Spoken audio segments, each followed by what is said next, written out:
Yeah. No, get out of here. Okay.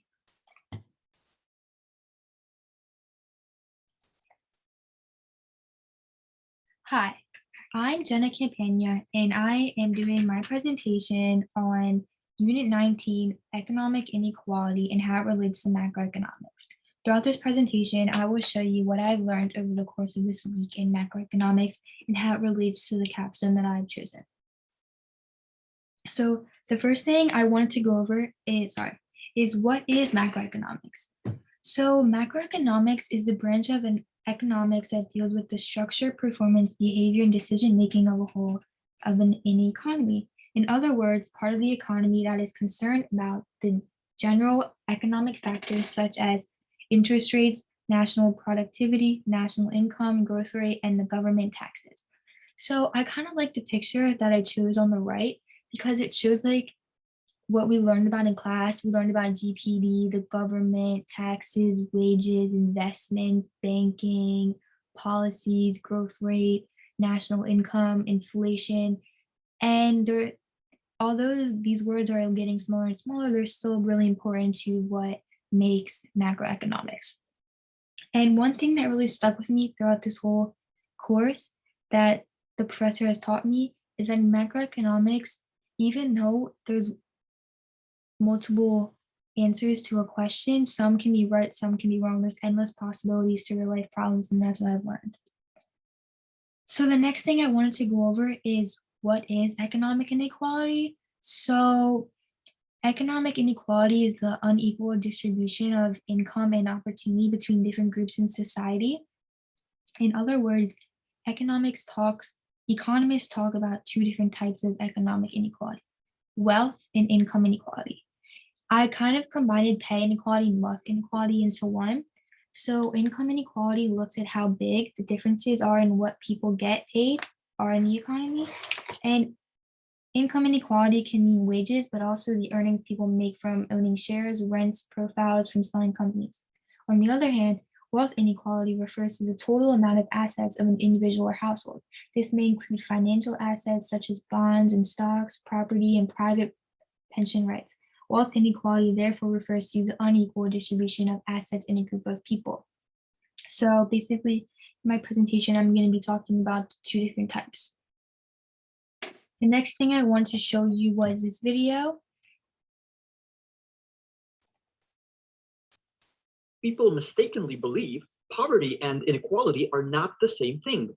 Simply put, poverty describes a situation where a person doesn't have enough money to meet his basic needs, with the two main poverty types being: one, absolute poverty, where we set a certain income level and say that those who earn less are considered poor no matter where they live.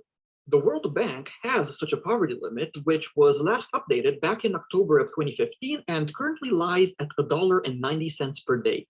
Two, relative poverty, which is location dependent and basically describes a state of not being able to afford your basic needs when it comes to your location. For example, someone earning $5 per day might afford the basics, including a place to live in many African countries, but not in Germany. So the relative poverty threshold is higher in Germany. In contrast, economic inequality refers to income, wealth, or anything else that is distributed unevenly. As an ultra-simplified example, we'll assume country A has 100,000 citizens, with 50,000 earning $1 per day and the other 50,000 earning $2 daily. In other words, 50% of country A's citizens live below the World Bank's poverty limit. What if next year something positive happens and the $1 per day citizens earn $2, whereas the $2 per day ones earn $10?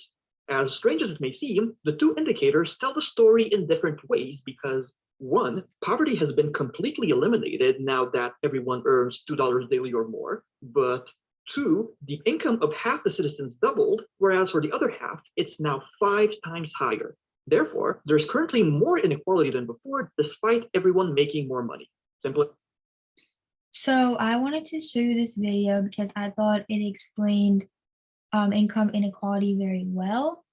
So in the beginning of the video, it explains the different types of poverty. Although poverty and inequality are not the same, poverty is related to economic inequality.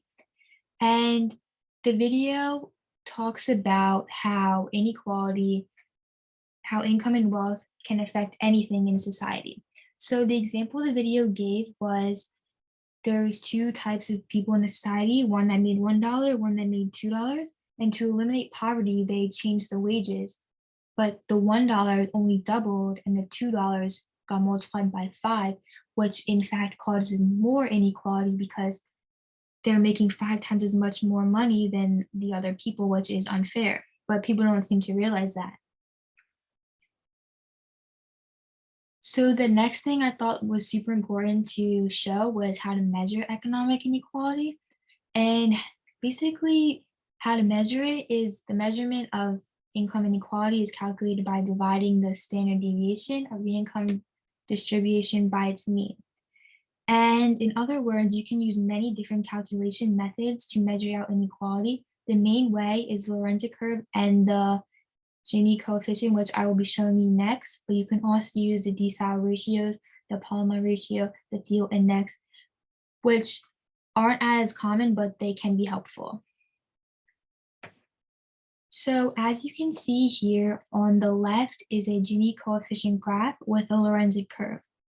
So basically you want to go over what a Gini index is, and this is a measurement of the distribution of income across the population. It is often used as a gauge of economic inequality, measuring the income distribution, or less commonly, the wealth distribution among population. So the coefficient ranges from 0 or 0% to 1 or 100%, with the 0 representing a perfect equality and 1 representing perfect inequality. So an example would be if a country had a resident and every resident had the same income, the Gini coefficient would be 0, which would be out here. And if a country with one resident who earned all the income while everyone else earned nothing would have a Gini coefficient of 1, which is 100%. So to explain the graph a little more, this is the perfect distribution line, which is also known as the 45-degree line, which shows everyone is equal in the income and is equally distributed among society. And then the Lorenzo curve will sit on the perfect line, creating the Gini index, which is in the red. And when the Lorenzo curve is steeper, this means there's more inequality. And when it is not as steep and a little thinner, that is less inequality. And then with the map on the right, this is another way of showing the Gini coefficients, but percentage-wise. So as you can see here, countries like Colombia, which are in the darker red, have much more inequalities than countries like Sweden in the light yellow. This is because, or this means that Colombia, the smaller part of Colombia has a smaller income, while the larger part, which is not a lot of, I'm sorry, I said that backwards. In Colombia, most of the population has a lower income, and the people with a high income, there's not a lot of people, but compared to Sweden, most of the people have a higher income, while not a lot of people have a lower income, so it causes different coefficients. So the next thing I wanted to go over was pay inequality, and this is the first big category of economic inequality. And pay inequality is income inequality is how unevenly income is distributed throughout a population. So on the left, you can see the average minimum wages in each country. As you can see in the United States, you only get a minimum wage of $7.25 in average in America hourly.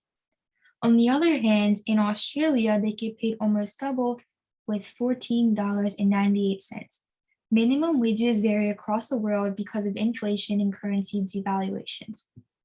And then the graph on the right shows the gender pay gap. So not only is there a pay inequality between all around the world, but there is it also in women and men. So as you can see, in Italy, men get paid 5% more than women, but in Austria, men get paid 20% more than women do. So this is just a general statistic that I found on gender pay in America. And gender pay in the United States says that the gender gap in pay has remained relatively stable in the United States over the past 15 years or so. In 2020, women earned 84% of what men earned, according to the research. So that means every dollar a man makes in the United States, a woman only makes 84 cents. And not only is there economic inequality in pay across the world for males and females, but there is pay inequality between races. As you can see in this chart, no matter what race, all women make less than men. But on top of that, if your ethnic group is African American or Hispanic, you get paid even less, which is an average. You get paid even less of what an average white or Asian person gets paid.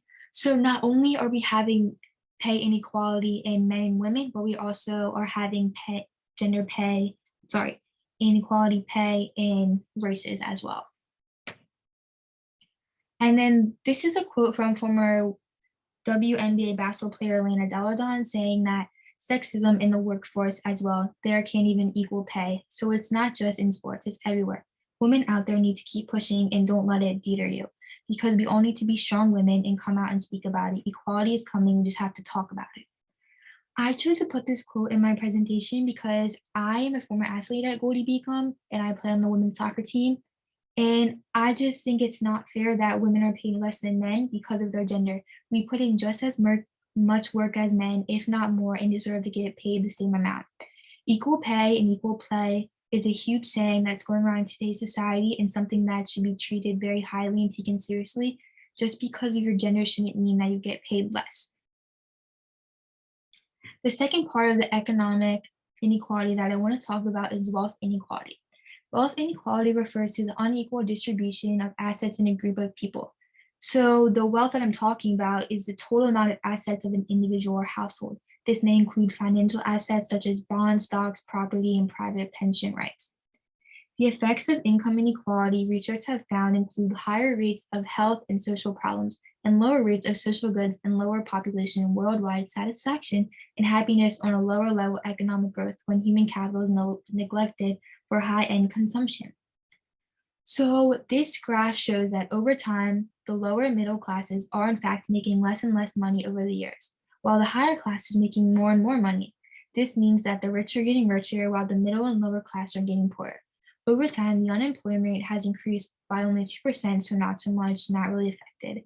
The workforce participation actually decreased. Less people are working because they have so much money they don't need to work. The inflation rate has dropped a little, which is good, always good. The federal funds has decreased by almost 5%, which is good because the high class people are paying more of the taxes because they make more, so the lower class do not have to pay as much in the United States and they have to charge less to Americans. National debt has increased significantly because of the high class becoming more and more rich, causing there to be less money for the United States to make as a country because it's going to those individuals. Money supply has increased because the high class is making so much money and producing so much money for themselves.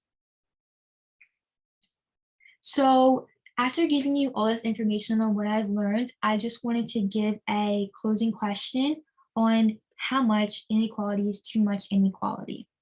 I got this question from the textbook and I think it's a good question. The book explained it as in a very good way. So let's say that you have to make the wages for the low class and the high class. Basically, how rich should the richer be and how poor should the poorer be? You could put a number for each one and pick the inequality, but you would not know what class you would fall under until you made your decision. So your fate would then be determined by a flip of a coin. This would cause us humans not to be able to make a decision because of the philosopher John Rawls' theory, the veil of ignorance, which ensures that we do not know which position we will occupy in this society because we are designing. Basically saying we can't really put a number on equality because we really don't know, and it's always affected by who's in what class. And a quote that I got from the book was, "No one knows his place in society, his class position, or social status, nor does he know his fortune in the distribution of natural assets and abilities, his intelligence, strength." So basically he's saying, if you think about it, there's not really an answer to how much inequality there should be, but it's just something to think about because you'll never know which situation you'll end up being in. And then another question I want to ask is economic inequality bad? And after this 1 week course, I learned that inequality is not bad at all in the economy. In fact, it is a good thing because it's a balance. If everyone was paid equally, people in society would not take financial risks like investing in stocks because they know they have as much as everyone else and they're doing okay financially.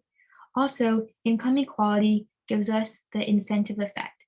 If someone works harder and as a consequence receives a higher wage, then this is not a market failure. The promise of higher wages is essential to encourage extra effort.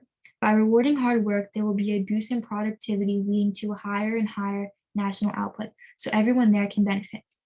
Another reason why inequality is so good is because of the trickle-down effect. If some people gain extra income, then this can trickle down to other people.